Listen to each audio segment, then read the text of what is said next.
Joining me now is the former Prime Minister of Israel, Naftali Bennett. Mr. Bennett, I have repeatedly called for the release of the Israeli hostages, for a peaceful ceasefire. I want to be candid with you, and for cautious negotiations to bring forward a two-state solution.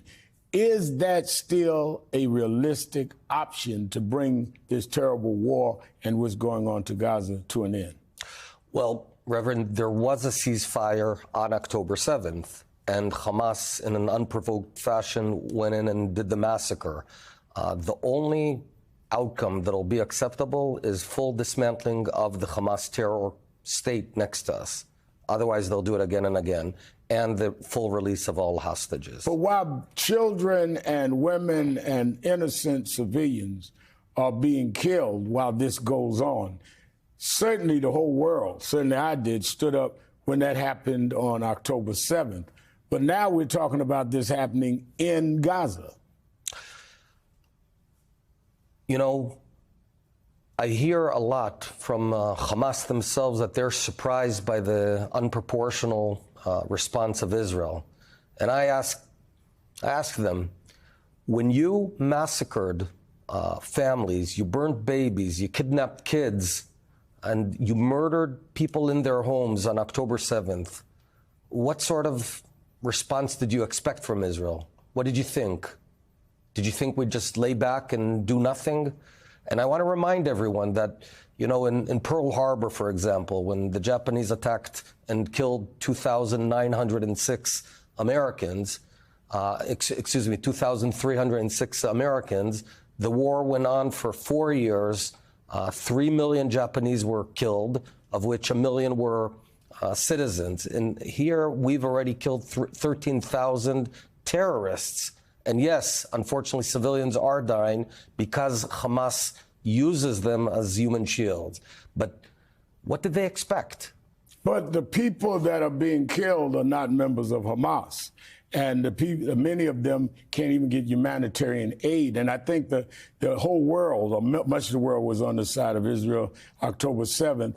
But as this goes on, world opinion is saying two wrongs don't make a right.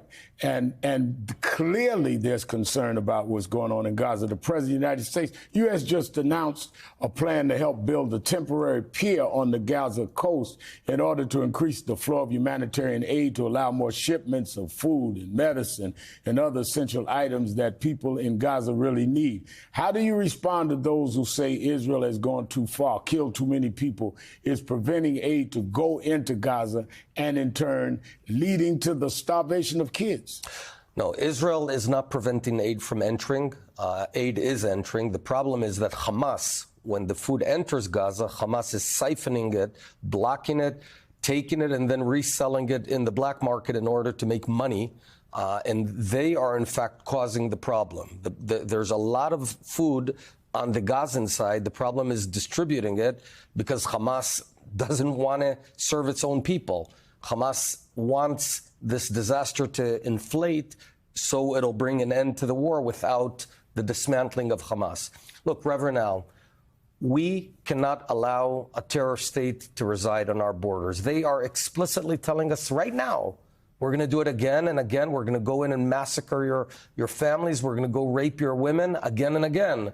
We have no choice. Would you do anything differently? I certainly would be concerned, since you asked me about women and children and people that are innocent here.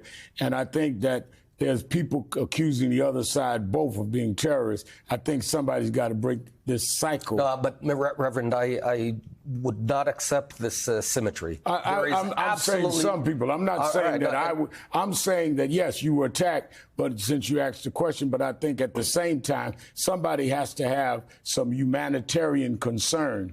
And that's where, let me ask you about this. Let me ask you about the current Israeli Prime Minister, Benjamin Netanyahu. You ran against him. You know him well. Yesterday, President Biden accused Netanyahu of, quote, hurting Israel through his administration's treatment of Palestinians. This is the president said this.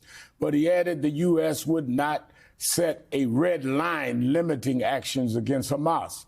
Netanyahu today replied, saying that his policies are supported by the overwhelming majority of Israelis.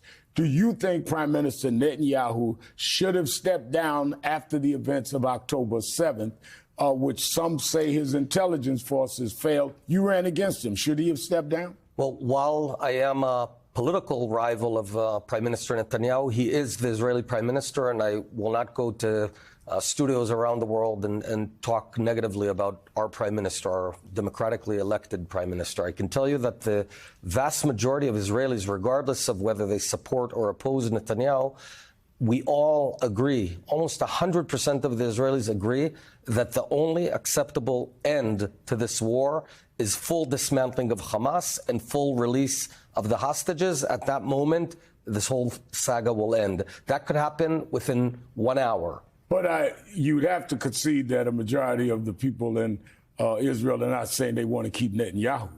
That's correct, but that's an internal domestic issue, and but it has worldwide implications. Let me ask you this: well, what do you make of the rise of in anti-Semitism and anti-Muslim incidents and hate crimes around the world? What do you make of that?